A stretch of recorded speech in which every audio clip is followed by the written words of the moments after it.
Hola, ¿qué tal? Los saluda Irma Ortiz.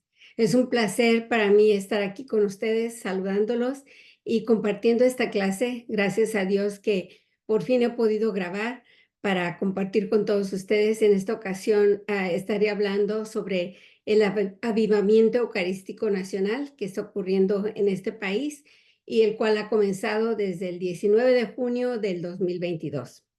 Pero antes de continuar, los invito a que hagan conmigo una corta oración. En el nombre del Padre, del Hijo y del Espíritu Santo. Amén.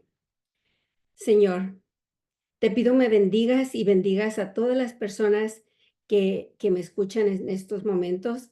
Dame la sabiduría y humildad para llegar al corazón de todas las personas presentes a través de este medio.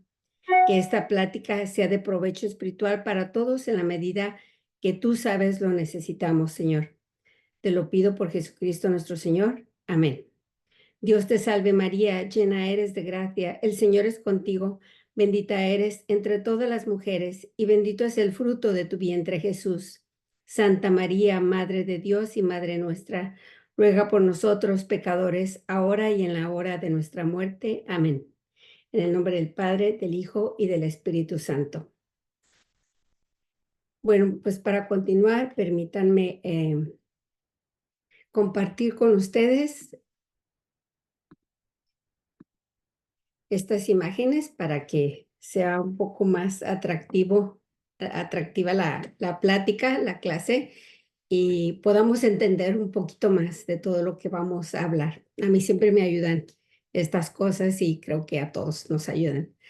Bueno, pues como les decía, la idea del avivamiento surgió a partir de las publicaciones hechas por el prestigioso Pew Forum sobre los resultados de una encuesta a católicos en el año 2019 sobre la creencia en la presencia real y verdadera de la Eucaristía, la cual estos resultados revelaban que solamente un tercio de los encuestados creían que Jesús estaba realmente presente bajo los signos del pan y del vino. ¿Se pueden imaginar lo que esto reveló a todos los católicos? Solamente un 30% de los encuestados en la encuesta, los cuales eran feligreses sentados en nuestras bancas en la misa. Este resultado era un verdadero desastre espiritual, ya que el Concilio Vaticano II nos enseñó claramente que la Eucaristía es la fuente y culmen de la vida cristiana. Los obispos católicos de los Estados Unidos se reunieron y como resultado de estas charlas fue el avivamiento eucarístico a nivel nacional, el cual está en marcha actualmente. Quizás muchos de ustedes recuerdan cuando dio comienzo este movimiento, en junio del 2022, cuando ya pudimos celebrar la fiesta de Corpus Christi sin las restricciones severas de la pandemia que tan duro nos azotó en todo el mundo y donde vivimos por meses la tristeza de ver a nuestros templos cerrados y sin poder alimentarnos de la Eucaristía. Creo que no debemos olvidar esta terrible experiencia tan pronto. Debemos siempre recordar lo que pasó. Recordemos también cuando nuestro Papa Francisco se vio por televisión en las redes sociales exponiendo al Santísimo Sacramento frente a una plaza de San Pedro desolada y vacía, orando por la terrible tragedia mundial que nos consternaba a todos. El mundo realmente se sentía necesitado de Dios y los cristianos hacíamos conciencia de que no somos autosuficientes, de que necesitábamos de la Eucaristía más que nunca para fortalecernos y alcanzar la salvación que solo nos viene de Dios. Extrañábamos lo más fundamental y grandioso que tenemos en nuestra fe, la celebración de la misa, y pedíamos que nunca más volviera a pasar esto. De cada tragedia y sufrimiento que tenemos en nuestras vidas, como ya dije, debemos de sacar algo bueno. Es por ello que los obispos de los Estados Unidos nos dieron como respuesta este movimiento del avivamiento nacional eucarístico ante la necesidad de ser sanados, convertidos, formados y unificados en un reencuentro con Jesús Eucaristía. Y así luego vayamos en misión para la vida del mundo, como nos lo dice el Evangelio de Juan. El objetivo con este avivamiento ha sido desde un principio el invitarnos a profundizar en nuestra relación con Jesucristo nuestro Señor mediante la celebración de la Eucaristía para que podamos encendernos en la misión que nuestra iglesia necesita desesperadamente. La Eucaristía es el mayor regalo que Jesús nos ha hecho, porque contiene su propio ser. Muchas veces nos sentimos indignos de recibir a Jesús Eucaristía y lo somos, todos somos indignos, pero Él no viene a nosotros por nuestros propios méritos, sino por amor a nosotros, y esto lo debemos de tener bien claro. Lo único que nos debe de detener de no recibir la Santa Comunión es el pecado mortal. Jesús anhela estar unido con nosotros en la Santa Comunión. No somos dignos, pero debemos de hacer siempre todo lo que está en nuestro poder para poder recibirlo lo más seguido posible. En la última cena, Jesús dice a sus apóstoles, no hay amor más grande que dar la vida por sus amigos. Luego hace realidad esta afirmación en el don de la Eucaristía, cuando dice, esto es mi cuerpo, esta es mi sangre que se derrama por muchos. Él nos da esta donación de sí salvadora, su misterio pascual, una presencia duradera en la Eucaristía para que por todas las edades podamos recibir esta donación y aprender a hacer donación de nuestra propia vida por Él, como lo hizo Él en nosotros. En esta lámina que les presento ahorita pueden ver cómo se ha desarrollado y se está desarrollando y evolucionando el avivamiento hasta que termine el año 2025 con Pentecostés. Aunque es solo un decir que terminará, porque en realidad la Eucaristía seguirá por todos los tiempos. Y esto es solo el avivar los corazones ahorita en estos momentos, renovarnos y continuar en nuestro camino hacia el Padre. Este movimiento nacional eucarístico dio comienzo oficialmente, como ya dije, en junio del 2022 a nivel diocesano, invitando a los presbíteros, líderes diocesanos y líderes parroquiales a renovar el amor por Jesús Eucaristía. En junio del 2023 inició a nivel parroquial, invitando a los parroquianos y personal en general a ser más eucarísticos, participando con más frecuencia en la adoración eucarística y estudios catequéticos, participando también en procesiones. Se pidió que se hicieran más procesiones y actividades que permitieran profundizar un encuentro con nuestro Señor en la Eucaristía. Y en el año 2024 llegará a su culminación en junio, en los días del 17 al 21, con un Congreso Nacional Eucarístico en Indianápolis, Indiana, donde se espera reunir más de 70,000 personas de todo el país e internacionalmente también. Este congreso busca unir clérigos, religiosos, laicos, apostolados, líderes parroquiales y diocesanos con el objetivo de preparar a los fieles de todo el país y lanzarlos a las periferias de sus comunidades como misioneros eucarísticos, con la flama encendida del amor hacia todos aquellos que los rodean.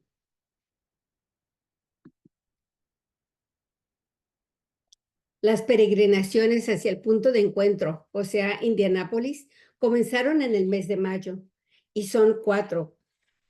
La tercera semana de mayo comenzó la marcha hacia el Congreso Nacional Eucarístico, que fue iniciada desde cuatro puntos importantes de lanzamiento del país, como lo fueron. 1. La ruta Junípero Serra desde San Francisco, California. 2. La ruta Juan Diego desde Brownsville, Texas. La ruta Elizabeth Seton desde New Haven, Connecticut. Y la ruta Mariana desde el lago Itasca en Minnesota. El novio está llamando a la novia que regrese y Él viaja a través de toda la nación para que todos tengamos la oportunidad de volver a vivir una vida con Jesús que no nos abandona. Él lo prometió y nos dijo que estaría con nosotros hasta el final de los tiempos. La Eucaristía es la fuente y cumbre de nuestra vida cristiana, y así nos lo dice el Catecismo de la Iglesia Católica en su párrafo 1324. En la Eucaristía nos encontramos verdaderamente con el Señor Jesús y nos sumergimos en su misterio pascual, y a través de este encuentro nuestras vidas se transforman. La Eucaristía no es un objeto, sino una persona que está viva y transforma vidas. La persona de Jesucristo está en el centro de este movimiento eucarístico en los Estados Unidos. Este es el trabajo del avivamiento, el reanimarnos por dentro en nuestra vida espiritual y contagiar a los demás en el amor a la Eucaristía.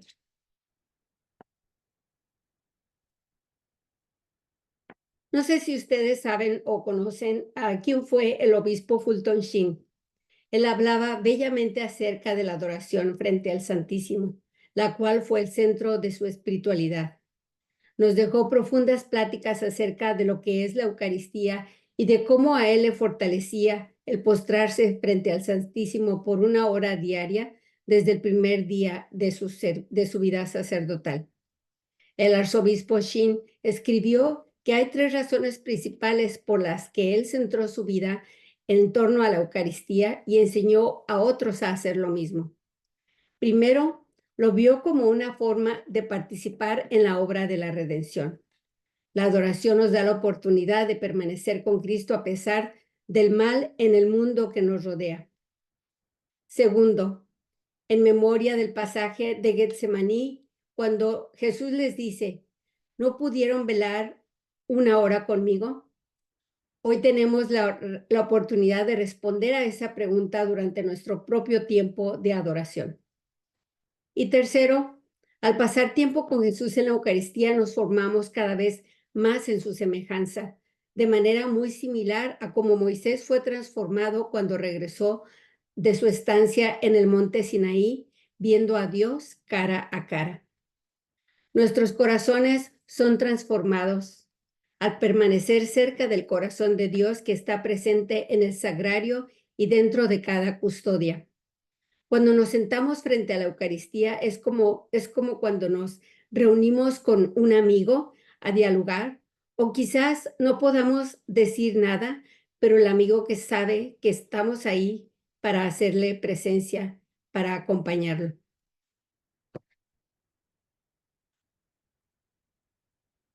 Cuando hacemos hora santa o adoración es como estar cerca del fuego. Ese fuego nuevo que se encendió durante la misa al pronunciar las palabras de la consagración por el sacerdote. Un fuego eterno que nos da luz, que nos mantiene cálidos a la fe y nos protege de los depredadores que nos rodean constantemente.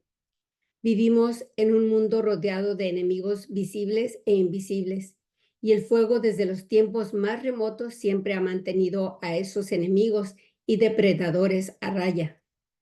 Luchamos no solamente con enemigos de carne, sino también contra principados y potestades, nos dice el obispo Robert Barron.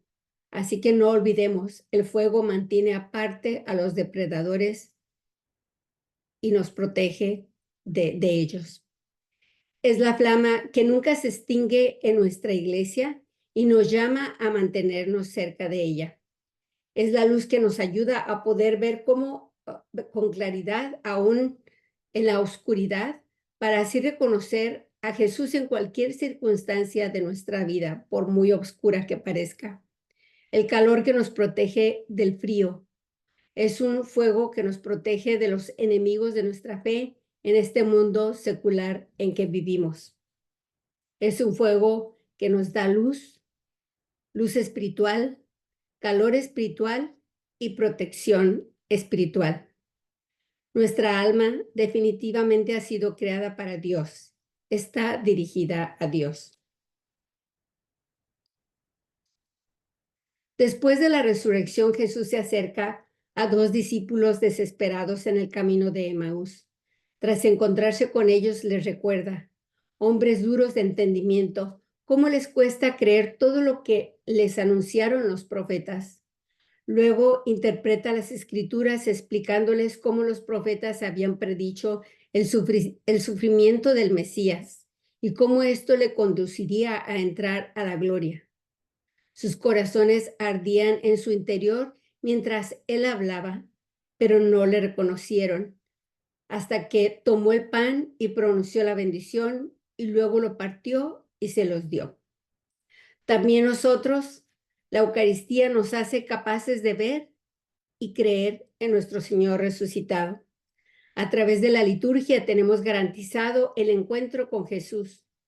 Así fuimos llamados a participar en cierta medida el aliento vital de Dios, a la comunión perfecta entre el amor del Padre, del Hijo y del Espíritu Santo.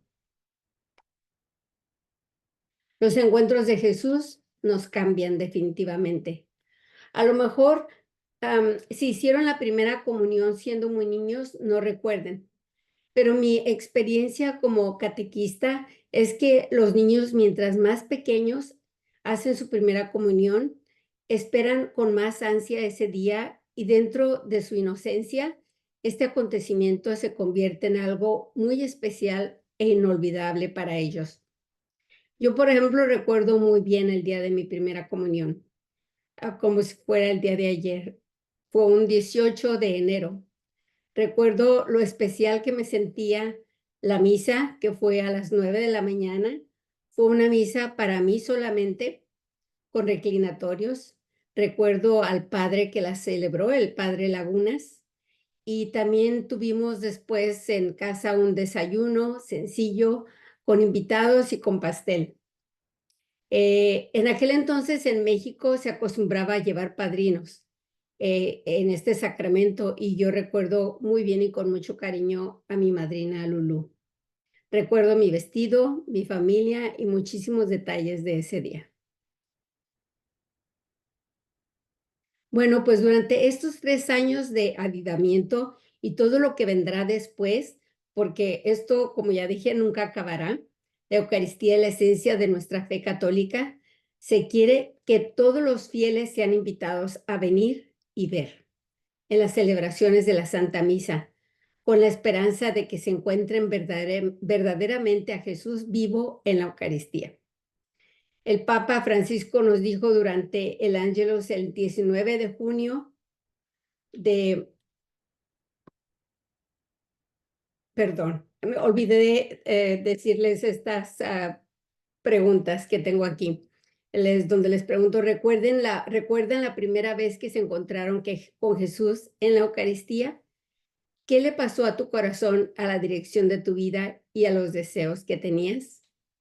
Bueno, pues ahí se las dejo para que la mediten. Entonces les decía que el Papa Francisco nos dijo durante el Ángelus el 19 de junio del 2022, porque al calor de su presencia nuestra vida cambia. Sin él sería realmente gris. Adorando el cuerpo y la sangre de Cristo, pidámosle con el corazón diciendo, Señor, dame el pan cotidiano para ir adelante. Señor, sáciame con tu presencia.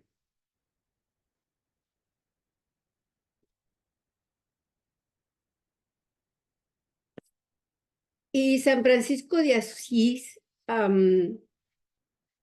nos dijo, el hombre debe temblar, el mundo debe temblar, todo el cielo debe conmoverse profundamente cuando el Hijo de Dios aparece en el altar en manos del sacerdote. Él no era sacerdote y valoraba mucho el privilegio de quien lo era. Tenía una gran devoción por la Eucaristía y también decía, cuando no puedo asistir a la Santa Misa, adoro el cuerpo de Cristo con los ojos del Espíritu en la oración, lo mismo que le adoro cuando lo veo en la misa. Santa Teresa de Ávila dijo, si tomaras todas las buenas obras realizadas por todos los hombres o seres humanos que han existido en toda la historia, las apilaras y las multiplicaras por 1.000.000, no igualarían el mérito, la virtud y el valor de una misa. Muchos han sido los santos que fueron muy devotos a la Eucaristía, y entre ellos se encuentran Santo Tomás de Aquino, el cual celebraba misa diariamente y luego asistía a otra misa inmediatamente después. Cuentan sus contemporáneos que casi siempre terminaba con lágrimas en los ojos, pues era muy grande su identificación con el misterio pascual.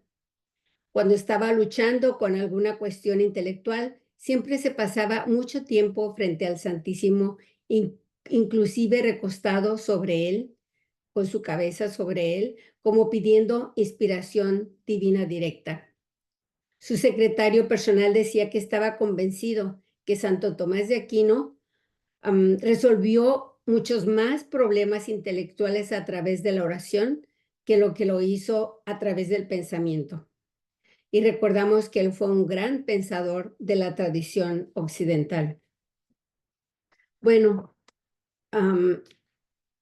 pues tenemos a otra santa que también fue devota de la adoración, como lo fue Edith Stein, una gran santa y mártir del siglo XX, quien creció en una fe judía y siendo joven, como a sus 20 años, se convirtió en atea, para luego, después de un proceso largo, vino a retomar su fe en el catolicismo.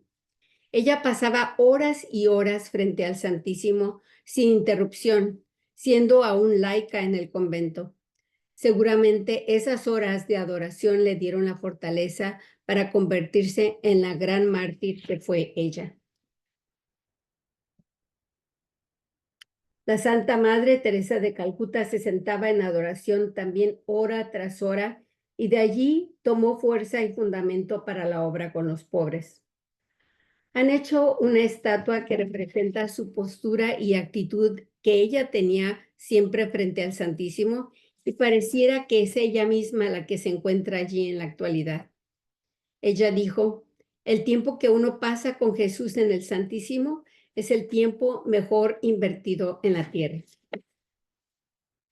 Dorothy Day, la sierva de Dios, aunque laica, también tenía una profunda devoción por la adoración eucarística. En el último Congreso Eucarístico de Estados Unidos celebrado en Filadelfia en 1976, Dorothy Day habló sobre la Eucaristía, la fraternidad de todos los hombres y la perversión de nuestra función de co-creadores al hacer y librar terribles guerras. Pronunció su discurso el 6 de agosto, aniversario del lanzamiento de la bomba atómica Hiroshima y fiesta de la transfiguración del Señor. Nuestro Creador nos dio la vida y la Eucaristía para sostener nuestra vida, pero nosotros hemos dado al mundo instrumentos de muerte de una magnitud increíble, dijo ella.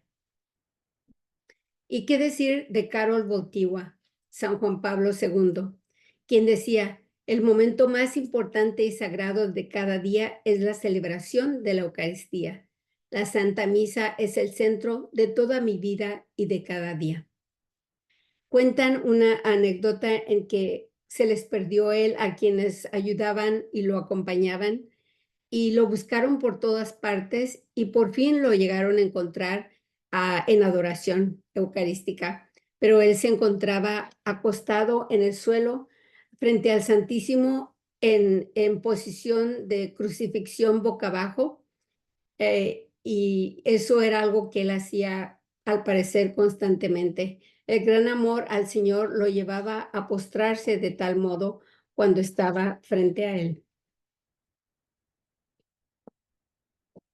¿Y cómo no hablar del gran apóstol de la Eucaristía como lo fue San Pedro Julián Aymar, a quien su madre le enseñó el amor por la Eucaristía? Siendo él aún un bebé, lo llevaba a la bendición del Santísimo para que experimentara la presencia real de Jesús en el Santísimo Sacramento. Se ordenó sacerdote a los 23 años y fue un gran amigo de San Juan Vianney. Siempre expresaba en sus homilías su gran amor a la Virgen María, a San José y a la Eucaristía. Estaba convencido que la devoción hacia la Eucaristía debía ser principalmente por la reparación y por amor. reparación por los pecados de la humanidad y amor por el amor de Jesús hacia nosotros y nuestro amor recíproco hacia Él. Su amor hacia la Eucaristía lo llevó a fundar dos órdenes religiosas, la Congregación del Bendito Sacramento para hombres y las Siervas del Bendito Sacramento para mujeres. Ambas, como su nombre lo indica, dedicadas a la promoción de la adoración al Santísimo Sacramento. Él fue el promotor y fundador de las 40 horas de adoración, de la adoración nocturna y de la adoración perpetua. Su vida entera la dedicó a escribir sobre la Eucaristía y sería digno llamarlo como doctor de la Eucaristía. En sus sabios escritos se puede encontrar la cura para cada vicio humano y el remedio que es siempre el mismo, el recibir y adorar a la Santa Eucaristía. Murió en 1869 y su día festivo es el 2 de agosto. Desafortunadamente, su increíble vida y misión no es conocida aún mucho en la vida de la Iglesia. Él en alguna ocasión dijo de sí mismo: Dios me dio la gracia de sufrir todo con alegría para el establecimiento de su reinado eucarístico, de estimar como la mayor gracia el pasar desapercibido y desconocido por la sociedad y la vida religiosa.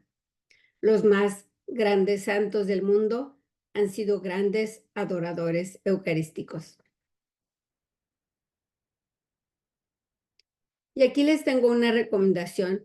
El padre Donald Calloway ha publicado un libro muy bueno llamado 30 días de avivamiento eucarístico, un retiro con San Pedro, Julián e Aymar. Aún no está en español, desafortunadamente, porque acaba de salir, pero por lo pronto, si les interesa en inglés, se lo recomiendo. Yo lo estoy leyendo ahorita, aquí lo tengo, y lo estoy leyendo con el propósito de estarme preparando para nuestra ida al Congreso Eucarístico. Primero Dios, ya faltan unas 3 semanas más o menos, así es que estoy tratando de prepararme lo mejor posible. Y este es un buen libro que he escogido.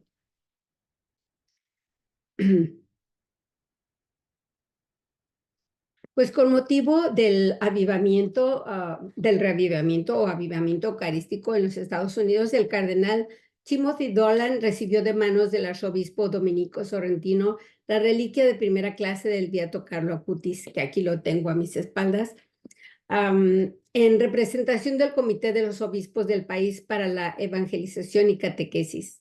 El beato Carlo Acutis, un adolescente italiano que murió de leucemia con tan solo 15 años de edad en el 2006 y beatificado en el 2020. Este joven usó la tecnología para expandir la devoción a la Sagrada Eucaristía y el cual el día de hoy es un modelo de santidad para las nuevas generaciones y para todos nosotros. Yo siempre les recomiendo que busquen su biografía y aprendan de él, del gran ser humano que fue y de cómo a su corta edad fue capaz de influenciar a jóvenes y a adultos por todo el mundo, a transformar corazones y también a convertir al cristianismo. Una buena noticia acerca de él es que acaba de suceder que el Papa Francisco apenas aprobó el segundo milagro de Carlo Acutis y lo anunció el 23 de mayo pasado. Y con este milagro atribuido al beato Carlo Acutis, pues será canonizado muy pronto junto con otros beatos. Y esa es una excelente noticia para todos nosotros los católicos y sobre todo para los jóvenes. Pues una de las grandes atribuciones que hizo Carlo Acutis antes de morir fue la realización de una colección de los milagros eucarísticos que han ocurrido en el mundo, la cual la encuentran en el internet en varios idiomas. Es muy fácil de adquirir y de bajarla en su computadora. Esta contiene más de 136 milagros eucarísticos reconocidos por la Iglesia Católica con fotografías y descripciones. Está muy bien ilustrada con dibujos que ayudan al entendimiento. Pues él, junto con la Virgen Santísima de Guadalupe, han sido los patrones del reavivamiento eucarístico. Y quiero aprovechar este tema del avivamiento eucarístico para hablar un poco acerca de unos milagros eucarísticos reconocidos por nuestra iglesia. Son tantos los milagros, como ya dije, Carlo Acutis en su colección tiene más de 136, que pues voy a mencionar 5 y ya los he compartido anteriormente, pero los quiero volver a mencionar. El primero que voy a mencionar es por ser el más antiguo, el segundo por su importancia y trascendencia que ha tenido.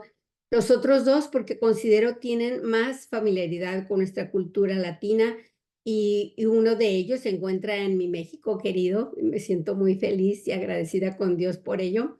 Y el último, pero no menos importante, lo mencionaré brevemente en recuerdo a que es el único milagro que mi esposo y yo hemos presenciado. Y empezaré por el milagro, el más antiguo, el milagro del anciano o la anciano Italia, que ocurrió en el año 750. En este caso, un monje sacerdote que dudaba de la presencia real del cuerpo del Señor en la hostia consagrada, mientras celebraba la misa y decía las palabras de la consagración, vio que la hostia se convertía en carne y el vino en sangre. Todo fue mostrado a los presentes en ese momento. La carne está aún entera y la sangre se presenta dividida en 5 partes desiguales que pesadas singularmente obtienen el mismo peso que pesadas todas juntas. En 1970, debido a los avances de la ciencia, se ha podido estudiar este milagro obteniendo resultados detallados encontrados en la reliquia del prodigio ocurrido 12 siglos atrás. El profesor Linoli encontró los siguientes resultados. La carne milagrosa es verdadera carne humana proveniente del tejido muscular del miocardio, exactamente del ventrículo izquierdo. La sangre milagrosa es verdadera sangre humana, ambos del tipo sanguíneo AB, el mismo tipo que se encontró en la Sábana Santa y típico de las poblaciones medio orientales. Las proteínas encontradas en la sangre son las mismas que se encuentran en una sangre humana fresca. No se encontraron sales o conservadores que se utilizaban en la antigüedad para la momificación. En 1973 se realizaron 500 exámenes en 15 meses para corroborar los primeros estudios del profesor Linoli y pudo comprobarse los mismos resultados e inclusive más precisos.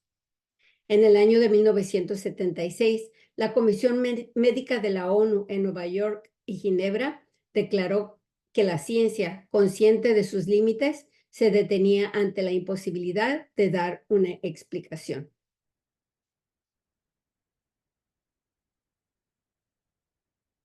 El segundo milagro que presento es el de Bolsenia, ocurrido en Italia, Bolsenia, Italia, en el año 1264. Un sacerdote de Praga que dudaba de la presencia real en la Eucaristía, celebrando misa en la Basílica de Bolsena, tuvo el privilegio de que la hostia se transformara y apareciera en forma visible como verdadera carne y bañada en roja sangre ante sus ojos. El Papa Urbano IV y Santo Tomás de Aquino, que se encontraban cerca del lugar, pudieron ir e inspeccionar la evidencia personalmente. Y debido a este prodigio, el pontífice concedió extender por toda la Iglesia Universal la fiesta de Corpus Christi, para que este venerable sacramento fuese para todos un peculiar e insigne memorial del extraordinario amor de Dios por nosotros. Estableció la fiesta de Corpus Domini y encargó a Santo Tomás de Aquino la creación de la liturgia para esta celebración de la adoración. El siguiente milagro es el de Argentina, en Buenos Aires.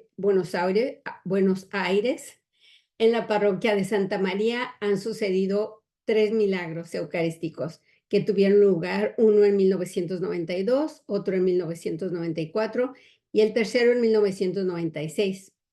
El doctor Ricardo Castañón Gómez fue llamado por el entonces cardenal Bergoglio, hoy Papa Francisco, para analizar el milagro del 15 de agosto de 1996.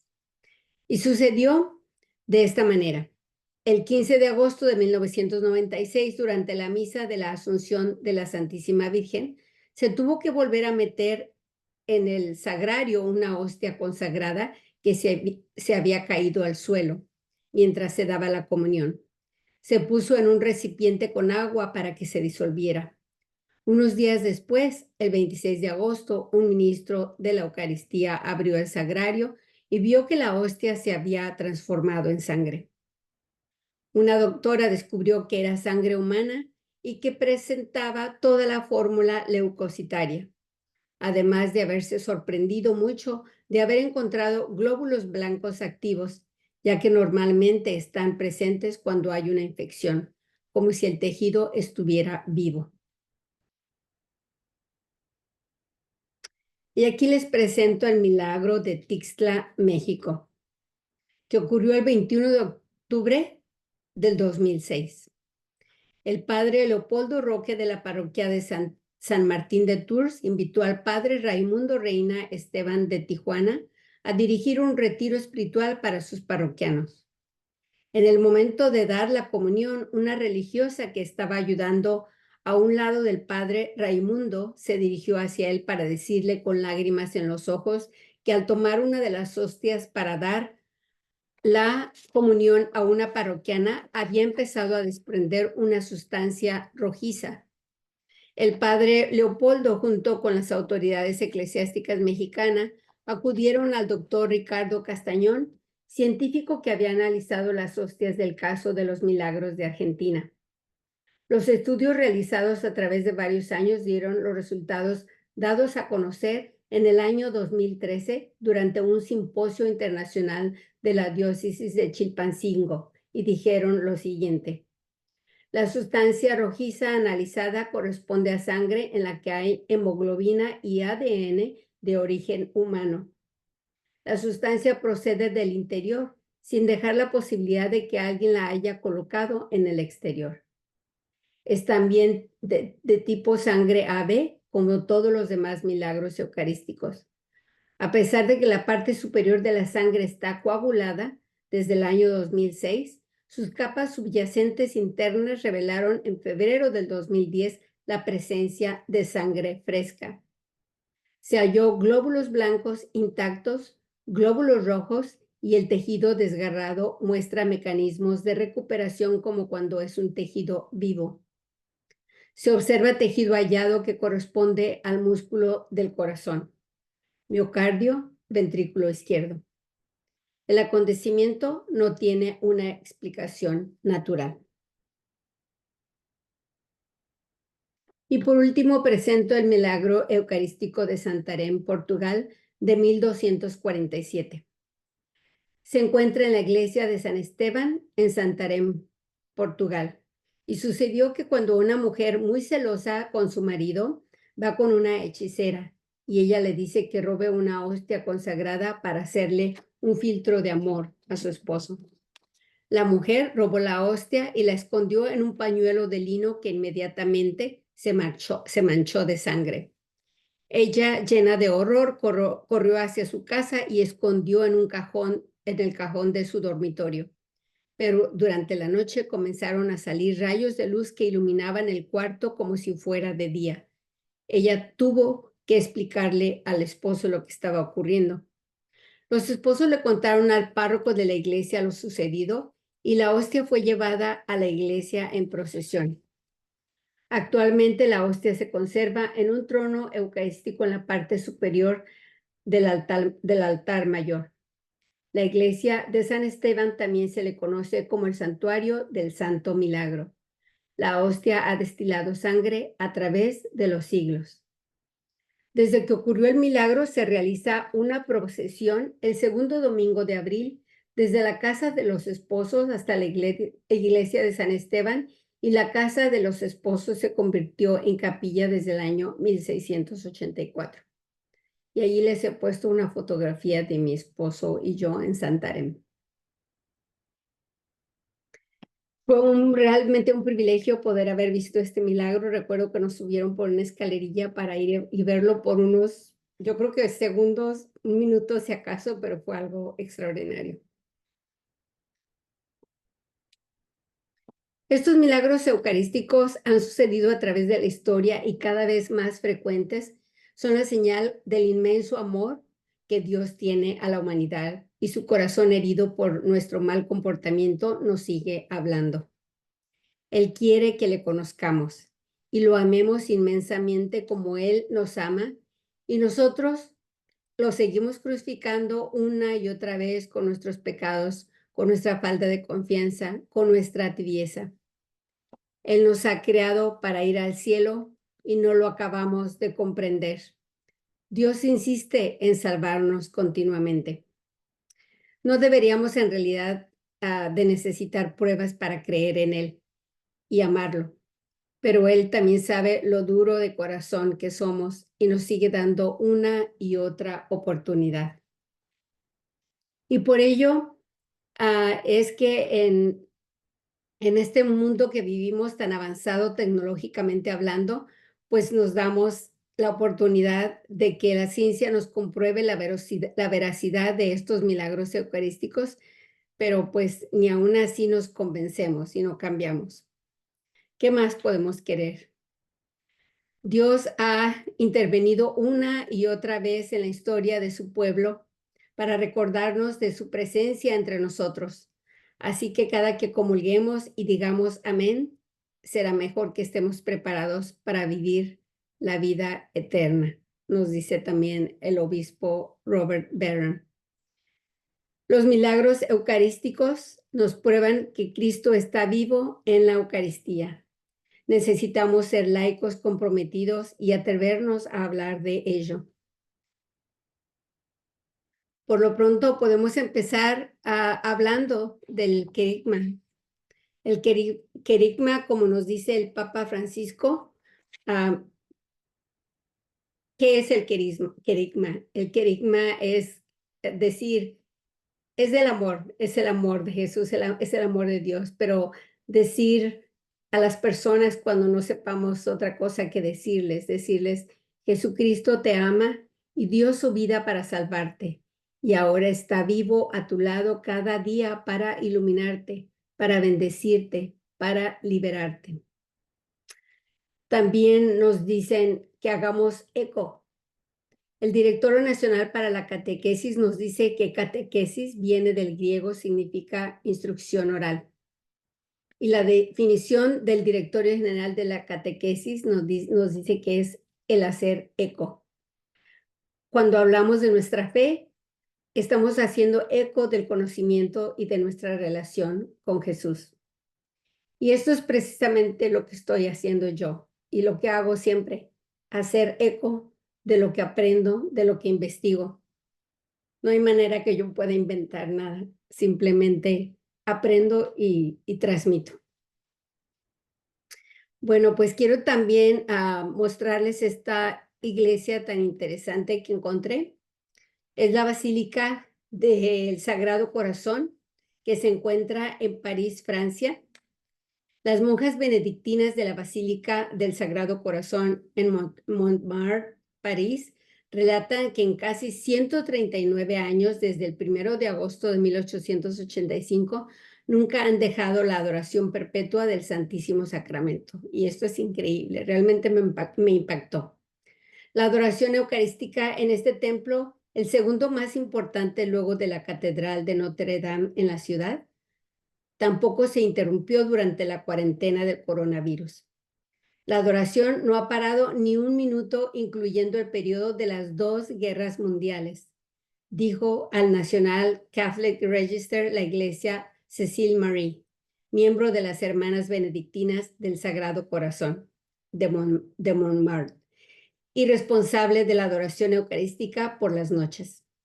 Incluso, dijo ella, durante el bombardeo de 1944, cuando algunos escombros cayeron junto a la basílica, los adoradores estuvieron aquí, destacó ella. Con la cuarentena por el coronavirus, los laicos ya no pudieron asistir al templo, por lo que las 14 religiosas debieron adaptar sus horarios, con casi todas en doble turno, y fue claro para ellas que no fueron atacadas por el coronavirus y ellas debieron adaptarse rápidamente a la situación, también comentó la religiosa. Nunca dejamos solo al Señor y ninguna podía irse hasta que la siguiente persona llegara, algo que podía complicarse si alguna no se levantaba a tiempo, relató ella. Entonces, pues esto es algo formidable que yo quise compartir, ¿no lo creen? Y me dio gusto al saber que hay cosas hermosas en París, así que hay que ir a visitarlo después de todo, lo cual yo tengo enormes ganas de ir, ojalá se me conceda. Bueno, pues enseguida les tengo ya por último estas preguntas para reflexionar, las pueden reflexionar después o pueden tomarlas en cuenta. Y la primera dice así. ¿Por qué se dice que la Santa Eucaristía es la máxima expresión del amor personal por ti? ¿Qué te detiene de amar la Santa Eucaristía por sobre todas las cosas? ¿Experimentas miedo o escrúpulos de recibir la Sagrada Comunión? ¿Te sientes indigno de recibirla? ¿Asistes a misa durante la semana? ¿Has considerado ir a misa diariamente? ¿Cuándo fue la última vez que le hablaste a alguien sobre el Santísimo Sacramento? ¿Lo has hecho alguna vez? ¿Qué tanto confías en Jesús? Si tienes dudas acerca de la presencia real de Jesús en la Eucaristía, ¿qué puedes hacer para fortalecer tu fe? ¿Cómo puedes aumentar tu adoración eucarística? ¿Por qué la gente no debe de abusar de la bondad del Señor recibiendo la Santa Eucaristía en pecado mortal? ¿Le has pedido al Señor el regalo de morir en gracia y recibir los santos olmos? Pues esas son las 10 preguntas que les dejo aquí para reflexionar. Y con esto doy por terminada esta plática, pero no sin antes pedirles que me acompañen a hacer esta bella oración. Es la oración de las clarisas pobres de adoración perpetua que se encuentran en el santuario del Santísimo Sacramento en Alabama, en las instalaciones de EWTN, y la cual también tuvimos el privilegio de visitar mi esposo y yo. Esta custodia que ven allí está enorme, más alta que mi esposo y yo. Pudimos estar junto a ella en una réplica que tienen abajo y está hermosa. Cuando entras a ese santuario, lo único que puedes hacer es verla y verla y verla y no puedes quitar los ojos de ahí. Y si los mueves, ves a la Virgen de Guadalupe, ves a otra imagen de la Virgen María, ves hermosas estatuas religiosas. Es algo formidable estar allí. Ojalá también un día puedan visitarlo. Bueno, comencemos en el nombre del Padre, del Hijo y del Espíritu Santo. Amén. Te adoro, oh Jesús, Dios de amor, verdaderamente presente en el Santísimo Sacramento. Te adoro, quien has venido a los tuyos, pero no fuiste recibido por ellos. Te adoro, a quien la mayoría de la humanidad rechaza y desprecia. Te adoro, a quien los impíos incesantemente ofenden con sus sacrilegios y blasfemias. Te adoro, quien estás angustiado por la frialdad e indiferencia incluso de un gran número de cristianos. Te adoro, oh bondad infinita, quien has obrado tantos milagros para revelarnos tu amor.